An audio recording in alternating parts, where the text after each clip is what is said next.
यह कहानी है एक छोटे से गांव की जिसका नाम था श्यामनगर। इस गांव में एक बहुत ही पुरानी और बड़ी हवेली थी जिसे लोग श्याम हवेली के नाम से जानते थे। हवेली की खूबसूरती के पीछे एक भयानक रहस्य था। लोग कहते थे कि वहां एक आत्मा का वास था। कहा जाता था कि जब भी किसी ने हवेली में रात बिताने की कोशिश की, उसने अपनी जिंदगी खो दी या पागल हो गए। गांव वालों का मानना था कि श्याम हवेली में एक पुरानी रानी की आत्मा भटकती है, जिसने उस जगह पर किसी अनजान कारण से अपनी जान दे दी थी। इस रहस्य ने सभी को डरा रखा था और कोई भी वहां जाने की हिम्मत नहीं करता था। एक दिन गांव में एक नवयुवक जिसका नाम रवि था आया। रवि ने पुरानी कहानियां और अफवाहों को कभी गंभीरता से नहीं लिया। जब उसने श्याम हवेली के बारे में सुना तो उसने सोचा कि यह सब झूठ है और उसने निर्णय लिया कि वह उस हवेली में एक रात बिताकर गांव वालों को साबित करेगा कि यह सब सिर्फ कहानियां हैं। गांव के बुजुर्गों ने उसे समझाने की कोशिश की, लेकिन रवि ने उनकी बातों को नजरअंदाज कर दिया। एक शाम रवि अपने कुछ जरूरी सामान लेकर हवेली के लिए निकल पड़ा। हवेली बहुत ही पुरानी और खंडहर जैसी दिख रही थी, जहां जाकर किसी की भी रूह कांप उठे। रात का समय हो गया और हवेली में गहरी चुप्पी छा गई। रवि ने एक कमरे में अपना बिस्तर लगाया और अपनी टॉर्च जलाकर चारों ओर देखने लगा। हवेली के अंदर कीमती चित्र, टूटे फूटे फर्नीचर और धूल भरी किताबें थीं।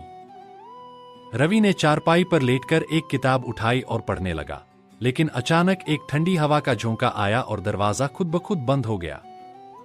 रवि सहम गया, लेकिन उसने खुद को संभाला और किताब पढ़ने लगा। तभी उसे लगा कि कोई उसके पीछे खड़ा है, लेकिन जब उसने मुड़कर देखा तो वहां कोई नहीं था। उसकी दिल की धड़कन तेज हो गई। उसने सोचा शायद उसे भ्रम हो रहा है, लेकिन तभी एक तेज चीख की आवाज ने उसकी नींद को उड़ा दिया। रवि का चेहरा पसीने से भीग गया। उसने देखा कि कमरे का दरवाजा खुल चुका था और अंधेरे में से कोई सफेद लिबास पहने हुए एक महिला की परछाई दिख रही थी। वह परछाई धीरे धीरे पास आ रही थी। रवि डर के मारे उठकर भागने लगा, लेकिन जैसे ही उसने दरवाजे से बाहर निकलने की कोशिश की, दरवाजा बंद हो गया। अब वह परछाई बिल्कुल उसके सामने थी। महिला की आंखें लाल हो चुकी थीं और चेहरा भयानक था। उसने रवि से कहा, तुमने मेरी शांति भंग की है, इस जगह से चले जाओ।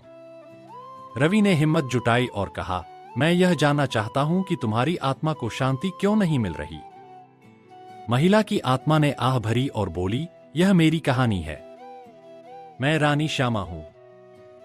मेरे पति ने मुझे यहां बंद कर दिया था और मैं भूख और प्यास से मर गई थी। मेरी आत्मा को शांति नहीं मिली क्योंकि मेरा अंतिम संस्कार नहीं किया गया।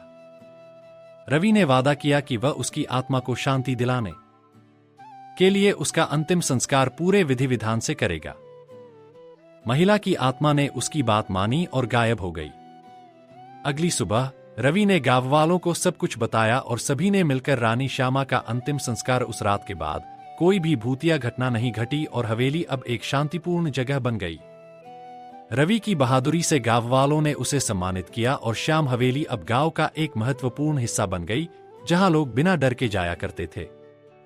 इस प्रकार रवि ने अपनी हिम्मत और समझदारी से न केवल अपने डर को हराया, बल्कि एक निर्दोष आत्मा को भी शांति दिलाई। यह कहानी हमें सिखाती है कि हमें सबसे बड़ी चुनौतियों का सामना बहादुरी और बुद्धिमानी से करना चाहिए।